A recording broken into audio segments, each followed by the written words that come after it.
وعلیکم السلام ورحمۃ اللہ وبرکاتہ۔ محترم بھائی کا سوال ہے جی، جب باسی آتی ہے یعنی جمائی، تو اس وقت منہ کے اوپر ہاتھ رکھنا ضروری ہے الٹا یا سیدھا؟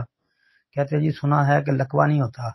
محترم بھائی ہمارے علم میں نہیں ہے کہ لکوہ ہوتا کہ نہیں ہوتا، اس بارے میں کوئی حدیث تو ہمارے علم میں نہیں ہے۔ ہاں اگر کسی نے یہ کہا ہے تو ممکن ہے کہ اس کا کوئی ذاتی تجربہ یا کوئی ذاتی رائے یا کسی معالج سے اس نے یہ بات سنی ہو۔ باقی یہ ہے کہ ایسی بات کوئی کتاب و سنت سے تو ہمارے علم میں نہیں ہے، ایک بات۔ دوسری بات یہ ہے کہ ہاتھ الٹا سیدھا اس بحث میں جانے کی ضرورت کیا ہے؟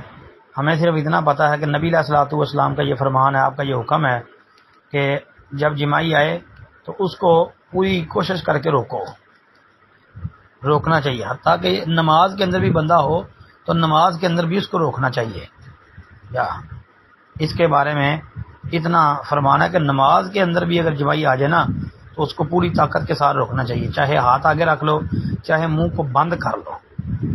جی ثبت کرنا نا، جس طرح ہوتا ہے کہ منہ کو گھونٹ لینا، بند کر لینا تاکہ باہر منہ کھل نہ جائے اور پھر آواز نکلنا، جب بندہ جمائی لیتا ہے اور آواز نکالتا ہے اس سے تو شیطان ہوش ہوتا ہے، اس لیے اس کو پوری طریقے سے روکنا چاہیے۔ السلام علیکم ورحمۃ اللہ۔